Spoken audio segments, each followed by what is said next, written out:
Okay. and we'll save it for that. But I kind of think he is. But we'll get there at the end.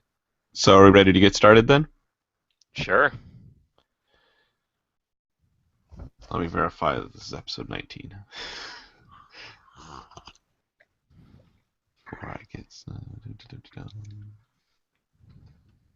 episode list.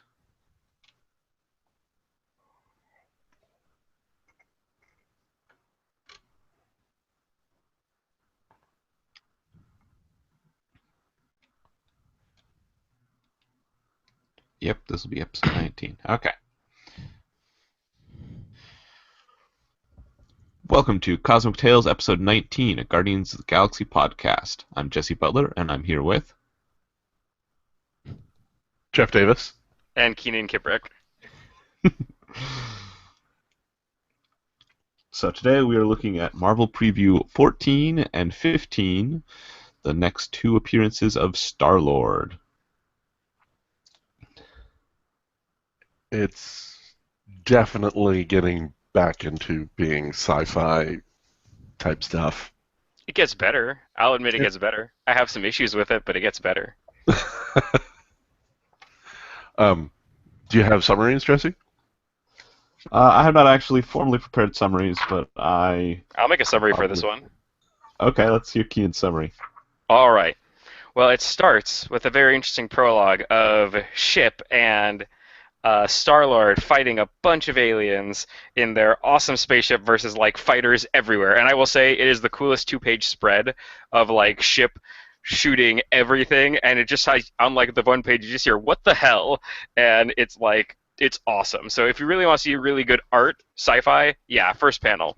And then they keep on fighting ships, and they get shot down finally because there really is a lot of ships fighting just ship. And they're also heading down and crashing down to a planet because, well, they're crashing. So they crash to the planet, and Star-Lord is almost dead. And he meets some aliens there that try to also suck out all his life force and energy because the whole planet is a giant desert. And then Ship gets up, saves him, and uses her drones to find him and find that he's almost completely dead and on life support. And Ship's own claws and everything and robotic things can't fix him because they're also broken too. So Ship has to take all her strength and turns herself into Ship the woman. The first of all, I was jarred. The very naked and attractive woman Ship, because apparently in Marvel Preview, Jesse, care to share the knowledge of Comics Code before we go in on this? I think that's important. Yeah, so Marvel Preview definitely did not appear to be under the comics code, so they were free to do kind of more adult content. Yes, and it's very. This comic is very, by the way, sci-fi, pulpish sci-fi comic, and it is good in that sense. So she now having a body form is able to stabilize and fix Star-Lord, and then Star-Lord wakes up and notices this beautiful woman in front of him, and doesn't know. A, he wonders why he's naked, and B, why she's naked.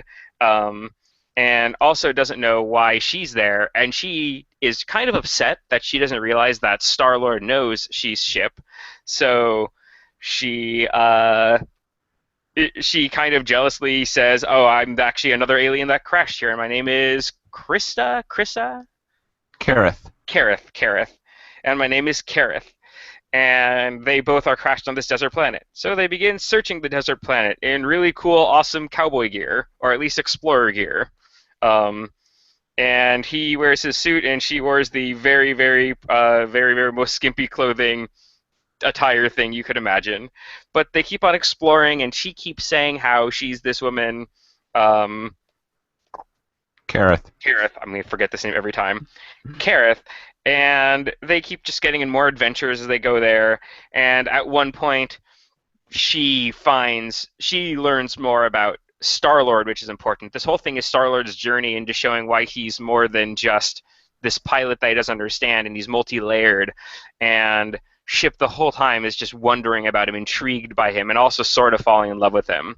Um, and while that's going on, they realize he starts beginning to say how lonely he is and how life is awful for him, and he doesn't even miss Earth because his home was a horrible place that he didn't like. He has no roots, and she feels so sorry for him. She goes to kiss him. He kisses her back, and she, being Ship, feels like, no, no, no, we can't have this relationship, or runs away. Then he goes, I don't know what I did, but I've now pushed somebody else away again. And so they go farther and deeper into the cave, where they, by the way, have belt flashlights. So if anybody else wants to comment on that later, we can talk about it. But yeah, belt flashlights, coolest hip thrusting ever. Um, and then they are in a giant cave of diamondy jewels everywhere, glistening everything, and they don't know what's up. And then from there, they find that there are giant bug things that are attacking them all. And suddenly, at this point, Kareth turns out to be an awesome fighter as well as like just this other person. And he still doesn't know it's Ship, but he knows she's like powerful and cool and can fight as well. And then they just keep getting attacked and attacked, and he starts realizing that his gun of fire and air and earth is not doing anything these things, but maybe water. And water starts making this whole place like it just literally is absorbing water because it's a desert planet. And it gets all this water in it, and the bugs start to go away. And then they attack more with bigger ones, and they're all still wondering, what is this whole thing about this place being dry as a bone, but all this water? And he begins to realize that, no, this is not natural at all. Those starships are actually blasting this place and sucking it apart and destroying it. So we need to stop these aliens that are really just destroying this desert planet for no reason, and we need to save these creatures in it that actually do seem to have life in them and a soul. So, yes, they keep losing, and then as they lose their clothes for some reason. We'll get into that, I'm not sure, but it totally happens.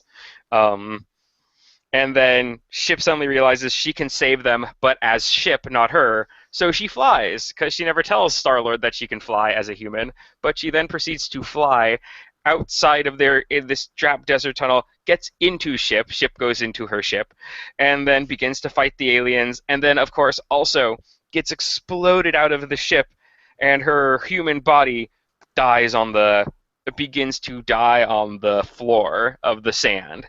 And now Star-Lord gets super mad because he lost both Ship, because Ship also crashed, and he lost this woman who's Kareth, but actually Ship, so it's double the ship. And he then goes really angry and fights these aliens and gets them to surrender and stop fighting.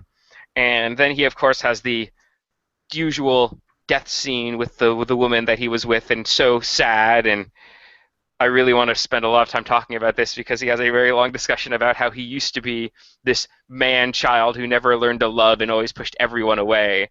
And then they both die. His ship dies, she dies, and he's mourning. And then it turns out that Ship is made just of energy, and that she's alive, and Ship is back as Ship, and he's back as him, rejuvenated by these aliens they saved. And that's the end, and they go away together, Ship and Star-Lord. That pretty good? That's pretty good. That pretty much covers everything. Cool. People want to talk about this because there are things in this that are like, yeah. One second.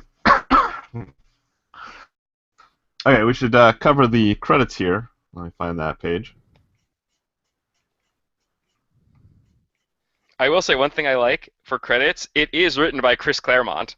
So I don't know, like, because I know Chris Claremont starts X-Men in the 80s, so this is before that, so it's cool to see, like, early Chris Claremont This work. is actually after X-Men has started, because Oh, he 78? takes over X-Men in, like, 77. Oh, okay. So this is, like, really early Claremont, which is always fun to read. Yeah, so, yes, it's written by Chris Claremont, drawn by Carmen Infantino. Drawn by Carmen Infantino.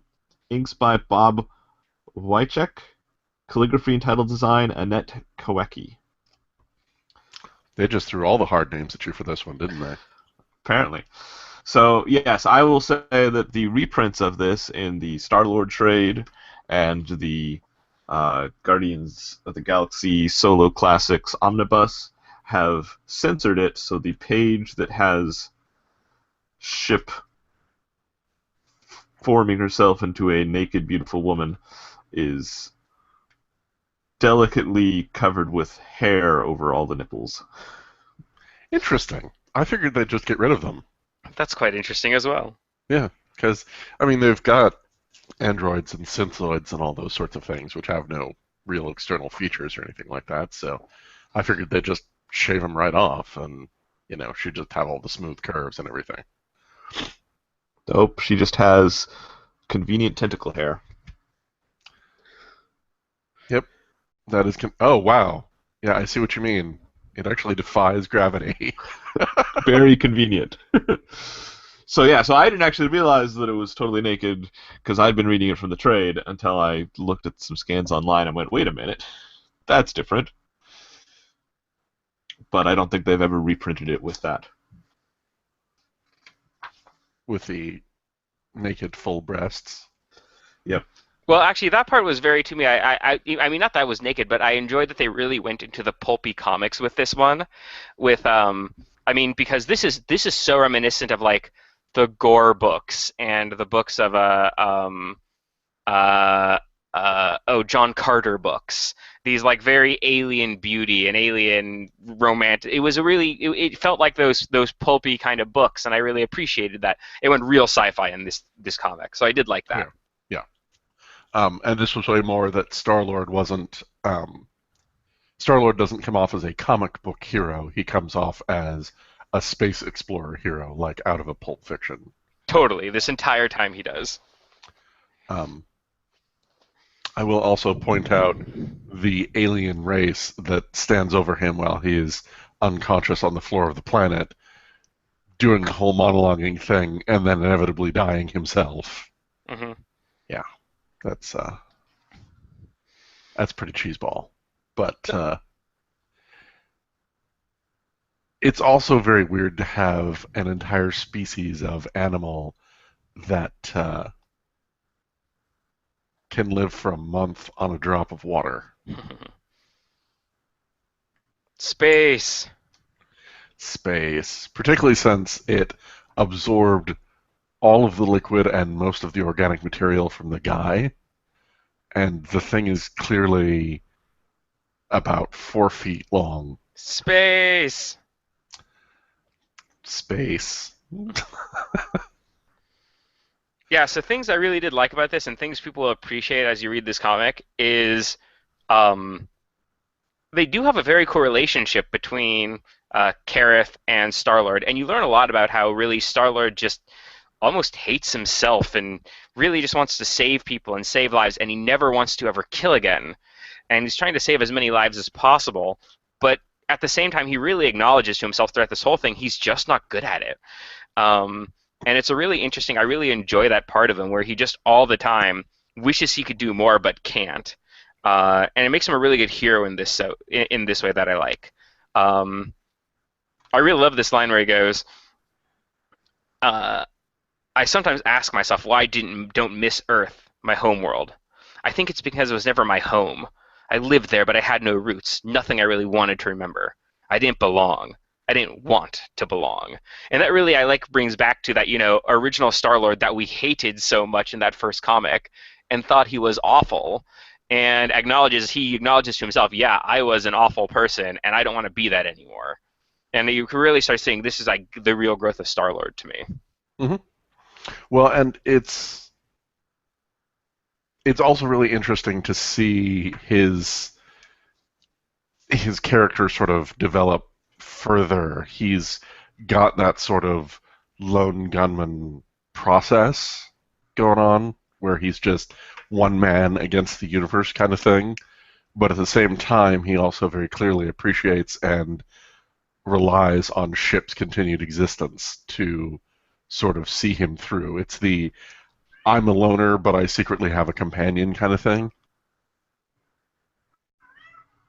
And I also want to talk about, I just have to say, belt buckle light beams is the funniest thing ever. Like they literally have panels where they are just hip thrusting so they can see light on things. It is the greatest like intentional kind of sci-fi sexy art for no reason thing I have ever seen is flashlight hip flashlight groin lights. I kind of Yes, want them for myself. like I bell think I buckles. do. I'll have to remember this if I ever make a Starlord costume. You'll make a classic Star-Lord costume as opposed to the modern one. Oh yeah, definitely. I see.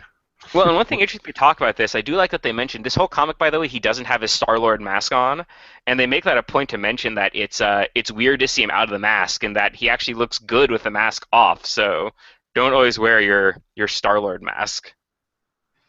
Yeah, there's a lot of flirting that goes on between them as they travel the desert. Oh Oh yeah. yes.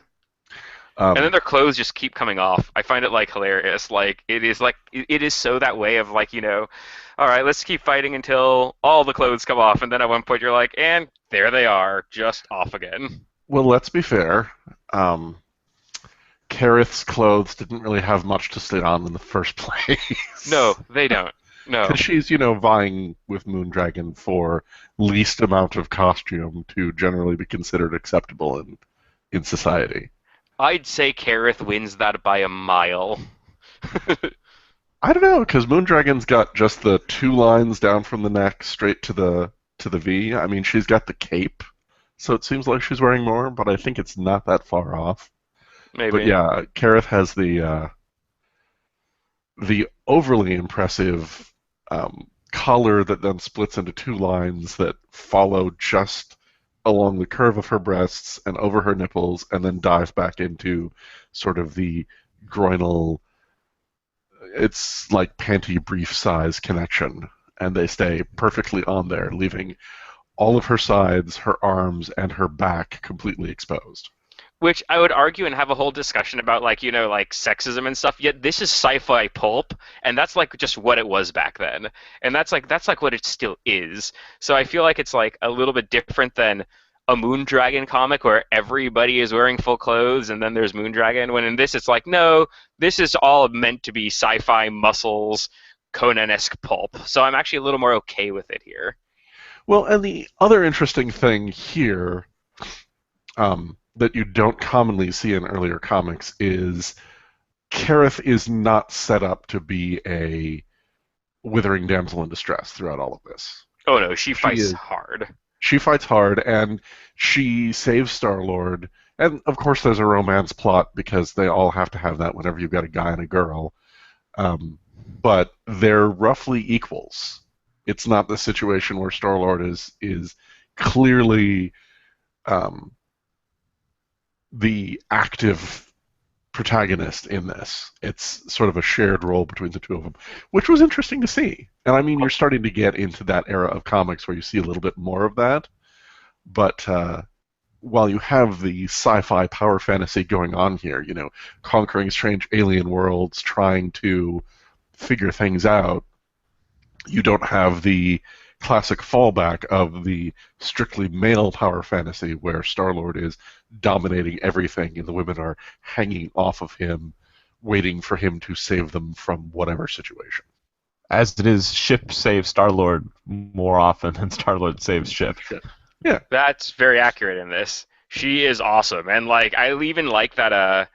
Um, I even like that they have this one line. I don't know. I like it so much where they're like fighting, and you just see her like literally throwing off all these things, and then he just goes, "This is insane. My uniform's tougher than steel, and these bugs thingies are ripping it to shreds. Yet Scarith isn't even scratched. I hope I'm that invulnerable when they strip me naked." And I'm like, that is the best hilarious line ever. Like, I really hope I'm as powerful as you when they strip me naked.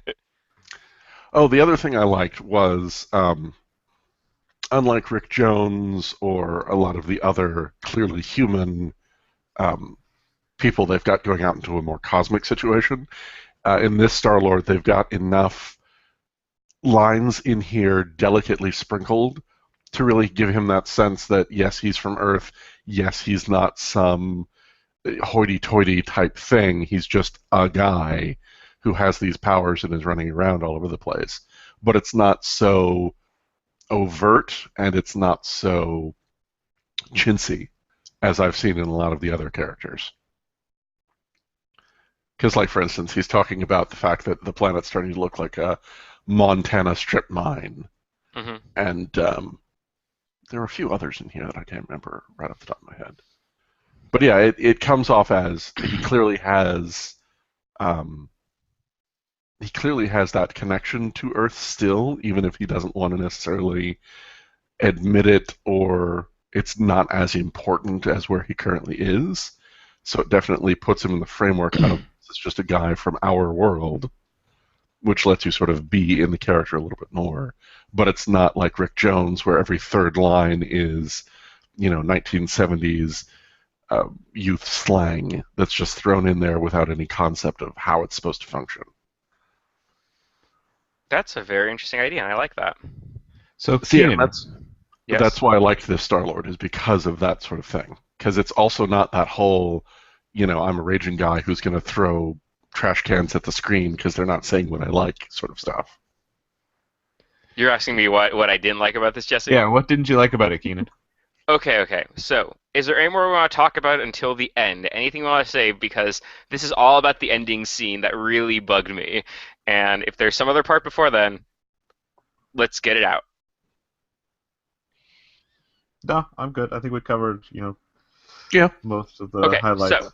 at the end, remember, he keeps talking about how he is always alone and he doesn't want to, he always is alone. And maybe now he's like, maybe I can, be with people and understand things and grow. And I'm like, yes, Starlord, grow as a character.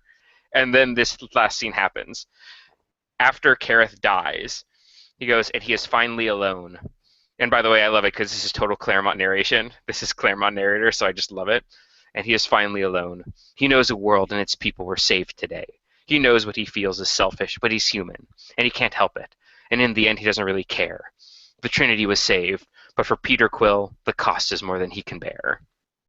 Later, and then this is Starlord speaking. I can go two ways now, Kareth. As he, by the way, it shows he did bury her. Uh, so he buried her body in the ground, still not knowing it's ship, and he goes, I can go two ways now, Kareth.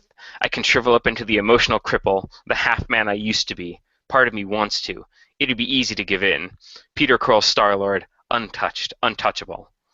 Or I can become whole, touch and be touched. I can reach out, accepting the risk of being hurt for the joy, I hope, of being loved. I can perhaps, after all these wasted years, truly start to live. And I love this. I'm like, yes, Star-Lord, live, be this great man. And then, my belt? What the hell's going on here? And then sure enough, ship comes back to life is okay. And I'm like, damn it, Star-Lord, you had like the moment to become like the man of men, and then because ship comes back to life, you are allowed to go back to being boy child. And I was like, this sucks. I would have loved ship to be dead and this woman to be dead, and he becomes like this man who's lived through it, becomes a man that wants to go through joy and love. Now it's like, no, it's all okay. I can still be who I am because ship is back and we're all back to normal. And that bugged the shit out of me. Anybody else want to say anything on that? I'm going to mildly disagree with you because I mean, yes, you have the clear growth situation, but I don't think, and it is a little chintzy to have Ship just come back, because it would be something if Star Lord found Ship or something like that and was able to fix her or rebuild her or something like that. But I don't think having Ship come back necessarily means that he's just back to man-child standpoint. In fact, one could also interpret it as Ship coming back is a more physical manifestation of his realization that he needs to stop being so self-centered and tiny, that he is one man against the universe, and so he needs to continue to grow as an individual to be able to best fill the role that he's currently in.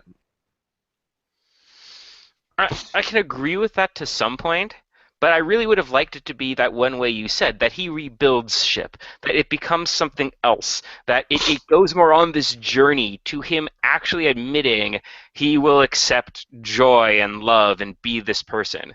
He doesn't, at the point ship comes back, he's still deciding that. And then right after, he does say, hi, hotshot, miss me, ship, and you can tell it's like the relationship is going to go back to normal. Now, I'll say, when we read the next comic we're going to talk about, their relationship does change more, and it does show more Star-Lord growth. But I like you, I just really wish they would have gone more into that instead of there's Ship, and it's back, and it now gives him justification to at least have the choice of choosing to become half man again. Mhm. So It that's also about it also would have been better if Ship wasn't so certain of everything. yeah, So if Ship had just come back and then it's like, Peter, what happened? yeah, And Peter doesn't quite know, and Ship doesn't quite know, and it's because, Peter's growing and accepting his role as Starlord. And that Ship exactly. is a part of that. It's in a sense like his uniform and helmet, but so much more. If it was like that and the both of them still don't quite understand everything that's going on, then that could work too, with her just spontaneously reconstructing herself. But the fact that she's just like, oh yeah, I totally died, but it doesn't count, and that's okay because I'm super awesome. So let's just go. Exactly. Yeah. So Jesse, what are your thoughts on this?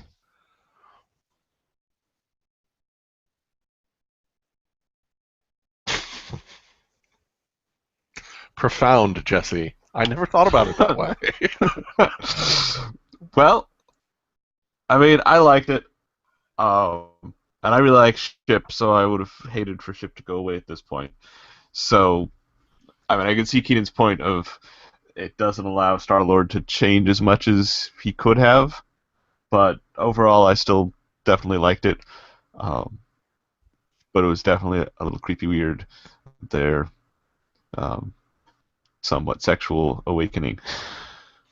Well, and it's one of the downsides of this kind of pulp approach to fiction is that, I mean, you can have built relationships between men and women that are fully realized and worthwhile within the context of a story, but the vast majority of this story was the overarching conflict of, dealing with this strange alien call to the planet, the aliens who were attacking, helping to save the Trinity, all of that stuff. But they still tried to have a fully realized relationship shoved into the middle of it, and it just comes off as if everyone who's a protagonist in these kind of stories is constantly giving off like clouds of pheromones, so much so that they can't keep their hands off each other. Because, Ship becomes a woman, and as soon as she becomes a woman, she's, already 95% completely head over heels for Starlord. Starlord doesn't realize it's Ship, it's just some strange woman who saves him, and within a very short amount of time, all of a sudden, he's head over heels for her. And then they do the whole requirement where, oh no, our love cannot be, which is just to spur it up all the more. Yeah, it just comes off really chintzy Well, because they I'm they trying to just remember compress it so much. if she calls him my love in the previous comics. She does have romantic overtones in the previous one we were dealing with the Star Lord not 100% a dick. Right. Um, Because I know at some point, she basically just starts calling him my love, and I'm trying to remember if it's only after this issue or if she'd started to, had mentioned it before. I think she might have done it once at Yeah. the end of the previous one, but yeah, I mean, so there is a certain amount of romance that's being built up, but it would have been more interesting if it came more from Ship's direction. If she was like, now that I have this human body, maybe I should try to explore these feelings. Maybe I can finally be something that, Star Lord can actually hold and love and all that sort of stuff, and then realizing, well, no, I really can't because I'm his ship, and so the connection can never really quite be there. That would have been a more interesting approach to the romance, particularly if Star Lord was thrown a little bit more off. That this beautiful woman is throwing herself at him, and he doesn't know why, and he doesn't know who she is, and I don't really get that feeling here. I get the feeling here that, beautiful woman's throwing herself at me. Holy crap! I'm gonna get laid, and then she dies.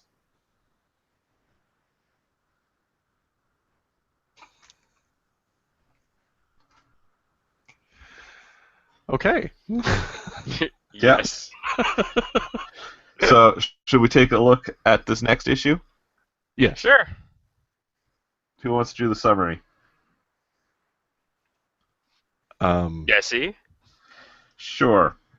So we start off with a prologue, and an alien race is just destroying an entire planet. They kill everyone, and then they blow up the dead planet just to be sure. It's yeah. So then, Overkill. right, and Starlord wakes up having felt the sensations of this through his empathic link to Ship, who can sense it with her magic powers. So they go to investigate. It takes some time to investigate this two other races.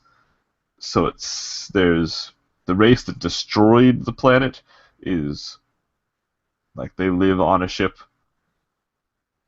and they've roamed around, and they've decided that anyone that gets too big is a threat, and so they're just going to annihilate any civilization they come across.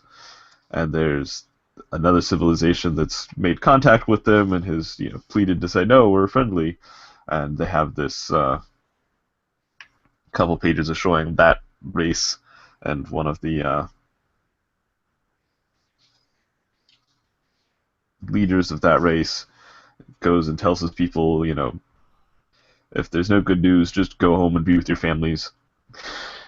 And then he goes home and tries or wants to kill his children before so that they don't have to suffer a terrible end. But his wife is like, no, we will face it all together. So meanwhile, Starlord has found a survivor of a conflict with the aggressive race and rescues this person. They don't actually have any scenes with her alive or talking. They just kind of rescue them and then move on. So meanwhile, Star-Lord infiltrates the roaming spaceship, but it doesn't take long before he's spotted. He had taken the uniform of someone, but I do like this. You should have hid Major Stenik better, alien. Once we knew your assumed identity, it was child's play for the security cops to track you down. So there's a big fight as he's running around in the ship trying to disable things, and then ship attacks from the outside, and in the end they disable the large homeworld ship and make them settle on some planet and keep them from doing genocide again on this other planet. And that was the issue. It seemed like there was more story than would fit in one issue for this, because they kind of have to introduce 3 alien races, then kill one of them. And don't forget, this whole time they also give Ship's origin. Oh, that's true. And then also there's some flashbacks. It turns out that Ship used to be a star. She had some planets. They were destroyed by some other alien race, so she really hates people who destroy planets. And so that's, yeah. It's All definitely right, a so little weird. thoughts Like I on said, this I issue? think there was way too much trying to fit into this. So it felt a little disjointed. It did, but I enjoyed what they were trying to do with it. I loved the alien war plot in it, and I mean, pretty much one of them had a Death Star that were just committing genocide of planetary size, and uh, I liked that they were able to save the aliens and just really discuss even the aliens that were causing the genocide, they had debates over it, and I appreciated that. Where the aliens are like, should we destroy these people? Well, yes, we're their enemy, therefore they have to be destroyed. And then after they destroy one alien race that you can kind of get in the beginning, the ones they destroy in the beginning might have been actually bad people, and then they just keep on going where they're like, well, we destroyed one alien race, why not destroy other ones? Maybe we can do that too. And they're also bad when really they aren't bad, but to these people they are. So why not? We already destroyed one. Or you could tell they have this debate of our morality is already this bad. Why stop there? And it was a very interesting I enjoyed that in the issue. It's also rather interesting the level of militarism Hmm. that these guys have, because like in the first section where they've fired and completely killed all life on the planet, the female officer is, we murdered an entire world, and then she reports to her superior officer that it's now a radioactive dust ball, instant death for any life as we know, for at least the foreseeable future. And her commander's reaction is, so long as the planet itself exists, Major, its resources can still be turned against us. So he's Yeah. like, okay, we've got a giant radioactive dust ball sitting in the middle of nowhere that's completely dead and devoid of life, and anything that approaches it and tries to land on it is going to die of radiation exposure. That's still not an acceptable enough risk. We have to completely obliterate that planet into dust. Well, and then it goes even farther in the next few pages with them, where it says they start showing what their ship is, and it's this big ship where everybody's, growing life on it, and they have families. And then it cuts to the debate about it for the next planet, and they say the price of that survival, the destruction of Kindar 3. Alone, the Kindari were no threat, even though they possessed an interplanetary culture, but allied with the Banir Federation, that's something else again. And then they actually have a real debate. The risk is too great to be ignored. The Kindari have become dangerous. That danger must be eliminated. What danger? They've done nothing to us. Are we so spiritually bankrupt that we must become the greatest mass murderers in galactic history because of a threat which may not even exist? And that's very such a flashback to so many wars where it's like, there's no actual threat, but they actually just joined allies with this person, and them together could be bad, so we should destroy the weaker one right now. And it's that really dark, total communist war, total Iraq war, so many different wars like this where it's like, let's destroy the weak person because we can, because they might be a threat if they were to join somebody else worse. And it's so dark and good, but it's so human in it with alien races. I loved it. Well, yeah, and like you had mentioned earlier, the whole, the guy knows his entire planet is doomed, Hmm. and he wants to, give his children a peaceful death, and he can't do it just because it's such a peaceful race. And then I'll also follow up. I love this line of when they're having the debate where the guy who really wants war says, I've heard enough. Dr. Ponchian, I respect you and your views, but a community decision was made before we neutralized Kindar 4. Do you have sufficient support to overturn that vote? No. Then further debate is pointless. And it's like so dark that like they're having this debate, but then the guy just pulls out the card. It's like, we're democracy. More than 50% of us agreed we can destroy other planets. You don't have a right to say. You can say what you want, but you're the minority, and they accept it. It's so human and dark, and the whole point of like this dark side of democracy. It's wonderful. It's just great when they show it. Hmm.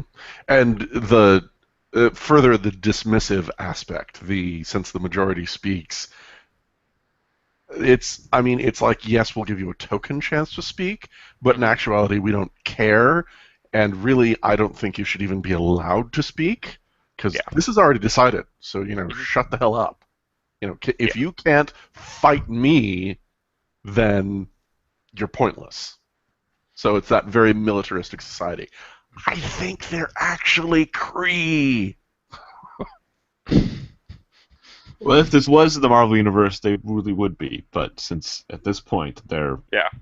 It's not. disconnected, it does Um, allow them to explore all sorts of new ideas and things. And honestly, that's my total favorite part about this. The whole fight scene and everything, I really could care less. It was like an okay fight scene. I do like that he disguised himself as one of them, and then like shortly, quickly, they're like, you're not who you say you are. You really sucked at hiding a body. Give up. I did totally enjoy that. That was like, the plot twist in it. It yeah, wasn't he's super spy. It was like, no, dude, we found you. it's like, dude, don't stick the body in a utility closet. It's like, They're gonna find it. you left the Um, body lying around somewhere. Come on. also interesting that Ship was originally a star, and that she got to experience death because they fired some kind of super fusion weapon into her core in order to go nova and obliterate her entire system. Mhm. That was That's very high-level sci-fi going on there. And we should also add that the person that brought Ship back is the same person that made Star-Lord Star-Lord. Well, It's the that's same. relatively unsurprising, but Yeah. yeah. It is So, also interesting to see Star-Lord just not tearing through stuff like you normally expect for if this were more in the context of being a Marvel comic, you would expect him to just sort of, like bust in and start kicking butt, a la, Captain America or Iron Man or something.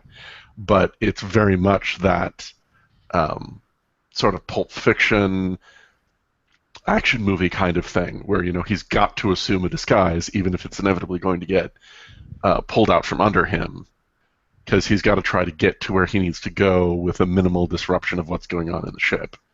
And all through it, we've got more and more of this Peter Quill desperately wanting to be pacifistic. He doesn't want to get involved in beating everybody up, but he understands that at particular moments, he's going to have to show some level of force in order to be able to get to his ultimate goal. But even then, he's definitely trying not to actually kill people. Which, well, huge shift from it is. 100% Dick Peter Quill.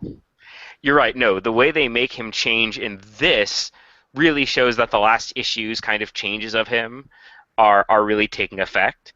And he really is becoming much more of a hero. Even these people at the end, he doesn't want to kill them.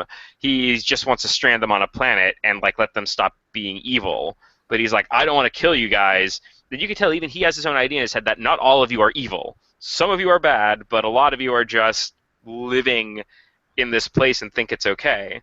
And he does I love his changes that way into like a true hero badass of space. And he also never uses most of his Star-Lording stuff. He shoots his blaster a lot. It just is more like a regular gun instead of the four-way blaster. Well, no, that's the one that he got off the Major. Oh yeah. So yeah, he's not using his element gun. He's not really doing any Star-Lordy type stuff until the end point where he's like, "Hey, I'm Star-Lord. I messed up all your ships. Your choice is to land on the planet over there or to be belligerent and have your ships blow up on you. So, what's the choice?" hmm And yeah, no. So that's the issue. And I think it's a really solid issue of a very good space adventure. I will agree though with Jesse. There wasn't that much like there suddenly are these random aliens that you see for like a few panels of like these bald-headed aliens talking to a space bird people, and they just kind of like, yeah, these are other aliens, and you don't really see them anymore. So, You get more screen time for the militaristic aliens that are just killing them right. than any of the aliens that they actually kill. I mean, you've got that entire first race, which is nothing but, hey, look, dead bodies on a giant alien landscape. Yeah. Well, anything more you want to add, Jesse? No, I think we've pretty much covered it. I mean, I find it. I'm not sure if I like the star origin for Ship. It kind of makes her a little too goddess-like. Hmm. But it was a fun read. Yeah. I mean, you kind of have to have something esoteric like that, since it's the whole cosmic adventure thing. It can't just be, oh yeah, some guy built me in a factory somewhere. Um, I mean, maybe if the Master of the Sun, I guess is what they're calling him now, um, did something a little more organic, like grew Ship or raised her, or in that moment of death, like grabbed her essence from the star or something like that. Um, I suppose that could be a little bit more down to earth. A little bit less, I was super powerful and you continue to be super powerful kind of thing. But I mean, you've got a cosmic guy here. His ship has to be something more than just constructed in a hangar somewhere.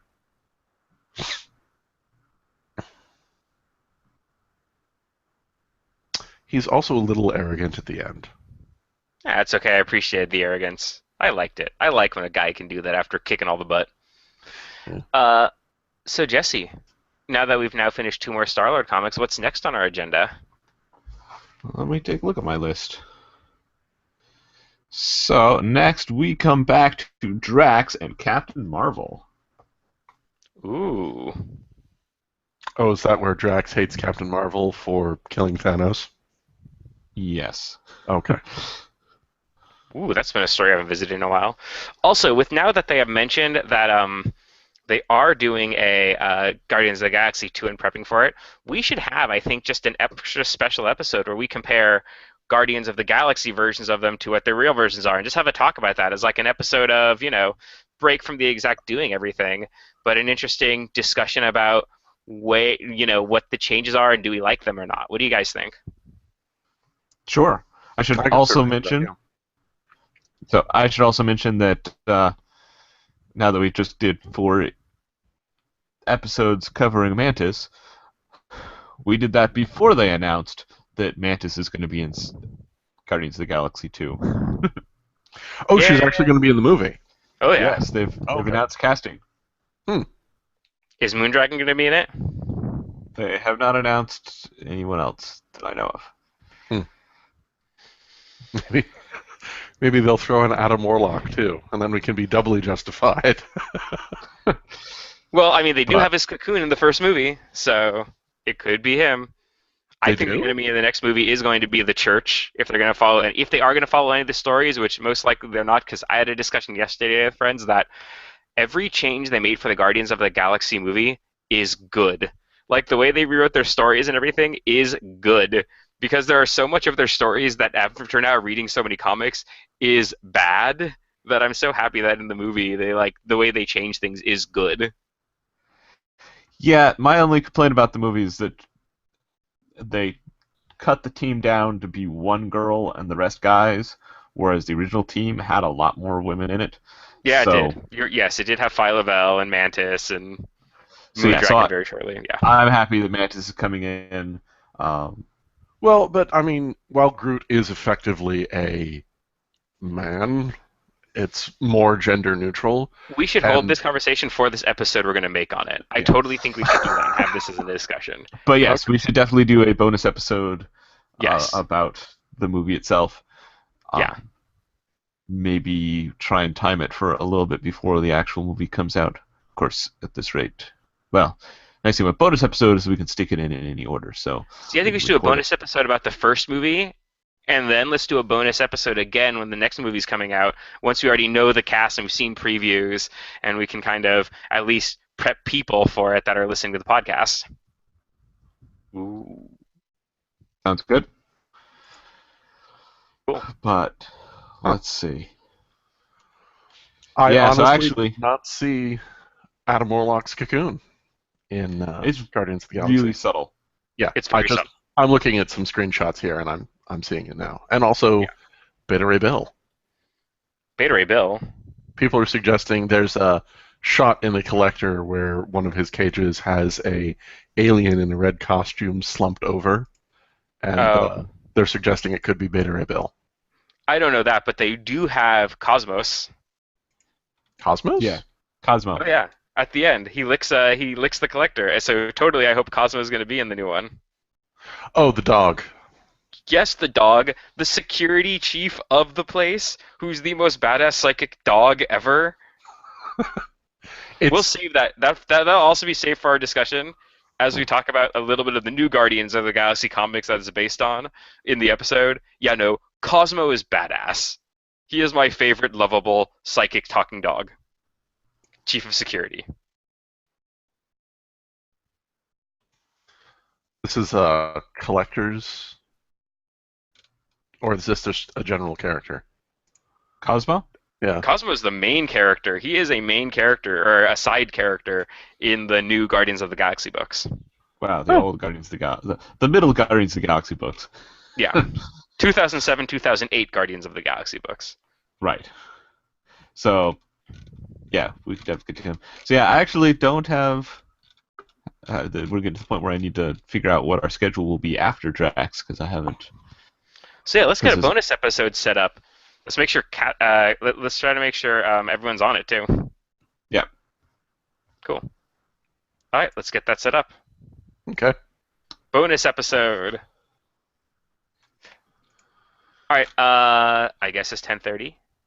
I'll see you guys later. Jeff, are you Alrighty. joining us in our game of Civ? Are you in this Civ thingy? Civ thingy? No. Okay. do you play Civ? Um, no. Civilization. Okay, Don't worry Um, then. okay. I am we'll start a terrible at big. real-time strategy, so... It's not real time. It's turn It's based. turn-based. Oh, turn-based strategy. I'm terrible at strategy. Okay, we're starting a big multiplayer Civ Civ game. game. Ah, okay. It will be epic. Hopefully, it will end. All right, I'll see you guys later. See ya. See ya. Bye.